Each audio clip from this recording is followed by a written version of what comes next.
Well, I went back and looked. My goal for this had been to do this, my called shot, not a goal, had been to do this maybe once every month or so.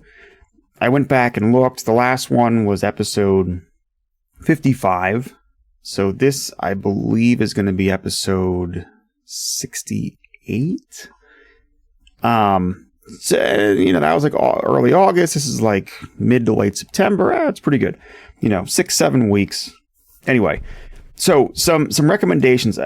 Again, the premise of this is just that I like listening to podcasts. There are many podcasts out there. It's not, if you go up to someone and recommend them a podcast, they tend, that may or may not ever really happen, that they ever listen to that. I thought I'd get a few out there. So my goal in this is to not just recommend podcasts overall, but to really recommend specific episodes that you might want to listen to. And there'll be links in the description. So, and I'm going to break my own rule today, because one of these, I did find a brand new podcast that I thought is actually really, really interesting. But I'll recommend a particular episode there as well. So, first recommendation for the day. This is episode 318 of the You Are Not So Smart podcast. The episode is entitled The Intention Gap, and it's with a guest named Britt Frank. It's also apparently a rebroadcast. They must have done this earlier in the run of the show. I don't think I'd ever heard it before. It's probably just one of the ones I didn't listen to or whatever. The episode overall is about... Well, it's about a number of things, but one of the focal points of it is around what they call the intention gap, which you could more colloquially talk about in terms of procrastination, right? The idea is you intend to do something, you do something else instead, and there's a gap between those things, right? Maybe you set out for the day to accomplish something, and instead you sit around and watch YouTube or whatever.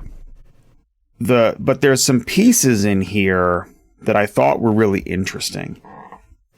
For one thing, it talks a lot about motivation.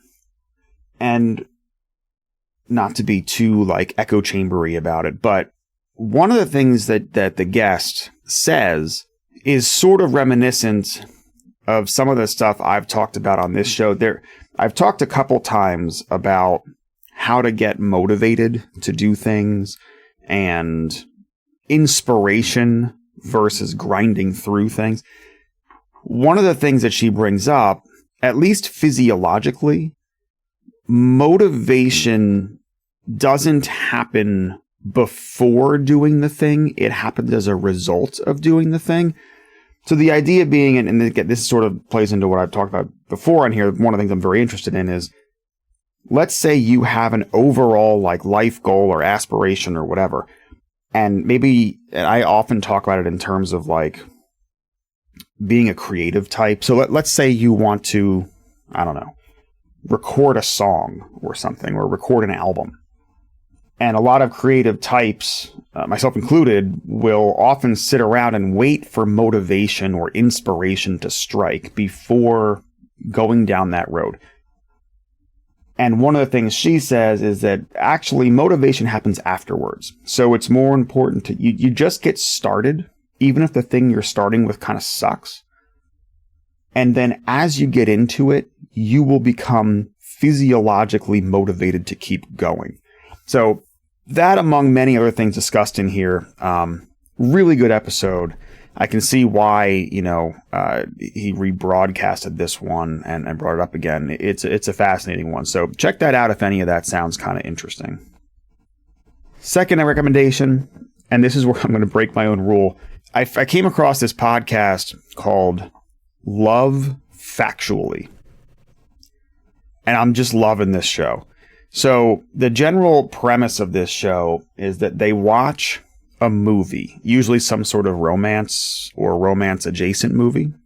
And then the two hosts, who are relationship scientists, they are expert in research surrounding what makes good and bad and challenging and whatever relationships between people. So they watch the movie and then they dive into the science and talk about how accurately or inaccurately and the pros and cons and problems and whatever with what the movie represents or shows in terms of those relationships in the movie, like the romantic pieces of things. So they've done movies like Titanic, they did Frozen, Brokeback Mountain, like a lot of like, you know, again, heavily romantically themed movies. And I think it's just, it's funny. It's a good listen. It's smart. There's a lot of really interesting stuff. And we all have relationships in our lives to one extent or another. And it's kind of a way to almost passively soak up information about what makes good and bad relationships. And it's sort of like a good place for reflection as well as being really, really entertaining. So the one I had started with was episode 30. It's about Titanic. So that's the one I'll link to. But they have all kinds of movies on there. I encourage you to just, look through for like movies that you think might be interesting to listen about on this kind of angle. Really fun show. Highly recommend it. I subscribed pretty much right away after hearing the first episode. Third, and this is an individual episode recommendation again. This was the Sunday Story from NPR's Up First for September 14th. It's called Life in a Christian Commune. So this is an interview with a woman who, and admittedly, I zoned out a little bit during the intro of the show, but if I, there was like some ads and stuff, I just didn't quite tune back in on time. But anyway, if I understood correctly, it's someone who was not initially raised in a Christian commune, but who joined one to get some sort of peace and quiet in life and some time for reflection. What I liked about this episode, I think, regardless of where you fall on religion and spirituality and organized religion versus, not and all that kind of stuff, the woman being interviewed talks about a lot of this stuff in a very intellectual and like practical and like level-headed sort of way.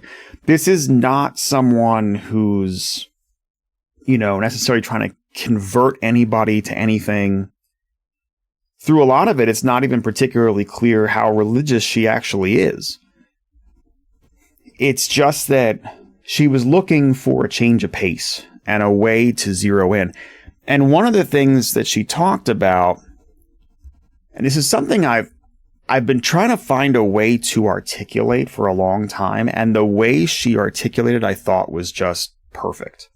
The general idea, and you know how you'll go to like a small gathering with friends or a party, or you go out to dinner with another couple, or like, whatever social situations you might find yourself in beyond your immediate nucleus of people that you live with and see every day. And you'll catch up and talk and whatever, and then you end up falling back on stuff like, did you see this show? And then you talk about a show. As if seeing a show is some sort of great accomplishment, or you might talk about a band you like, or you're talking about things that other people have done as if you have in some way accomplished something meaningful. And we all do this, right? Like I do this, like, oh, have you seen this show? Oh, you haven't seen this show? Oh, it's so good. You got to check it out, right? Like what a meaningless thing to actually put out there in the world. But what she talked about is that, being kind of recentered and being part of this commune, she realized that because no one else here had those experiences, like she couldn't go to anyone in this commune and be like, have you seen such and such a show? Because they haven't. They have no concept of it. They don't do it. She couldn't even talk about music, because talking about music, apparently they don't really listen to music in this particular place. The only music they hear is the music they sing together as part of like religious rituals and whatnot. Rituals is probably not the right word there, but whatever. And the way she described this was she realized after being there a while that these things like shows and bands and, pop culture-y kind of stuff, it's not actually you, they're accessories. And I love that word, accessories. And the way she describes it, I think, is better than how I'm summarizing it. But this idea that we hang accessories on ourselves, like talking about a show you watch, is really no different than wearing a pair of earrings or a necklace or a pair of shoes or whatever. It's not you. It's just a thing that you hang on yourself and use as decoration to seem like, you have, I don't know. That's kind of where I lose the train, I guess. But yeah, so anyway, interesting episode, really level-headed, just a really level-headed kind of intellectual view on something that's often considered sort of extreme behavior. I thought it was really interesting. So I'll link to those things. Again, I hope you enjoyed the last recommendation show. Thought I'd do another one. I just want to do these every so often because I think that there's things that I stumble into that I think are really interesting. So take a listen. If you like this kind of thing, reach out and let me know. Or if you think this is terrible and almost like a filler episode, which I don't intend it to be. I don't mean it to be like a flashback show from a sitcom in the 90s, but let me know either way. I'm always interested to hear, whether or not these sorts of things are useful to you.